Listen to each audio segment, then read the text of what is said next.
जय जगन्नाथ सांग मैंने चलतु मुझे आपको चिकेन पकोड़ा नहीं बनवा शिखेबी तो नुआ कर मो चैनल को आसी मो चैनल को निश्चित सब्सक्राइब करेंगे और वीडियो भल लगे निश्चित भाव कमेंट करेंगे कि लाइक करेंगे। तो चलतु एबे केमिति चिकेन पकोड़ा करा जाए मु तार रेसिपी तार पद्धति मुझे शिखेबी।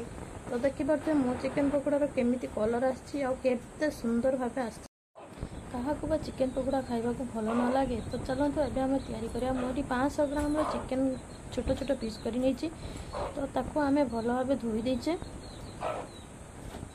ताको आमे वाश कर सारा पर एमती छोट छोट करके पीस कर काटिदबा।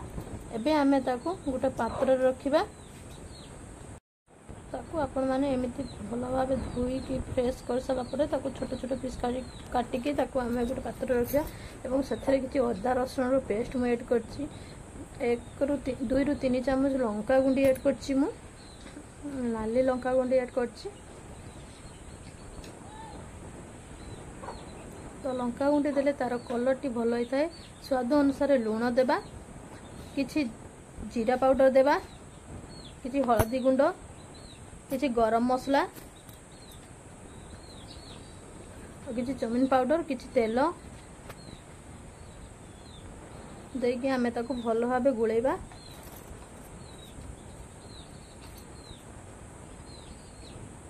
एथिरे किछि लेंबू रस ऐड करिबा मु एठी फाळे लेंबू रस ऐड करछि ताको आमे किछि एमिति भल भाव मिक्स कर देबा। आपण माने हाथ रे मिक्स करिवे ताको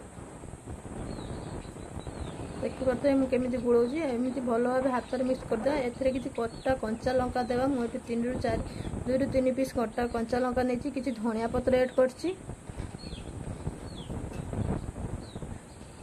आउ किछि हम बाड़ी रे किछि गुटे पत्र आइतला ताको आमे भजा भाजी रे पकू तो मु सेटा को मध्ये नेछि आपण मानक पाखरे दिथिबो आपण माने दे परियो। एठी कॉर्नफ्लावर मु नेछि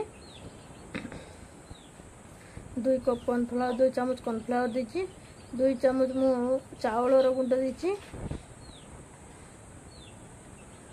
तो एमिता को भल भाव आम मिसी दबा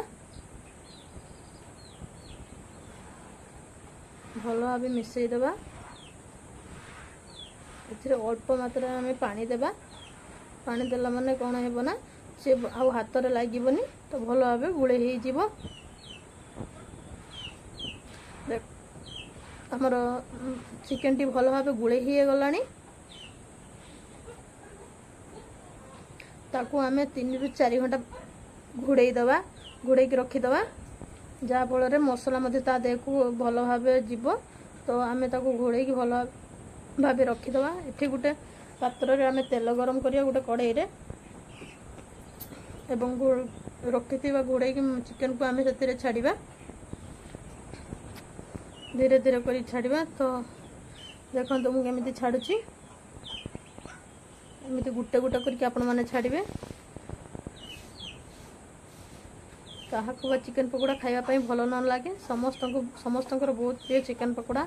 आपण मानो केमिति लागिला मो बळे रेसिपी तयारी करी देखनु आ केमिति लागिला मो सहित निश्चित शेयर करंतु। एमिति आमे ताको भल भाबे गुळै देबा तो तळ ऊपर करे देबा। एबे हम रेडी आसलानी चिकेन पकोड़ा।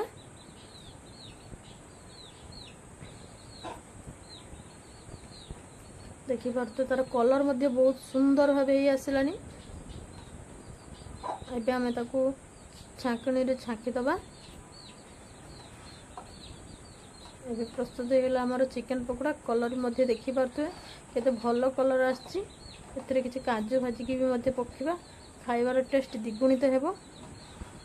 तो एमिति आपण माने भी घरे तयारी करी की खांतु एवं निश्चित समस्त सहित शेयर करंतु। मो चैनल टी भल लागितले लाइक कमेंट शेयर निश्चित करिवे जमा भी भूलिबेनी।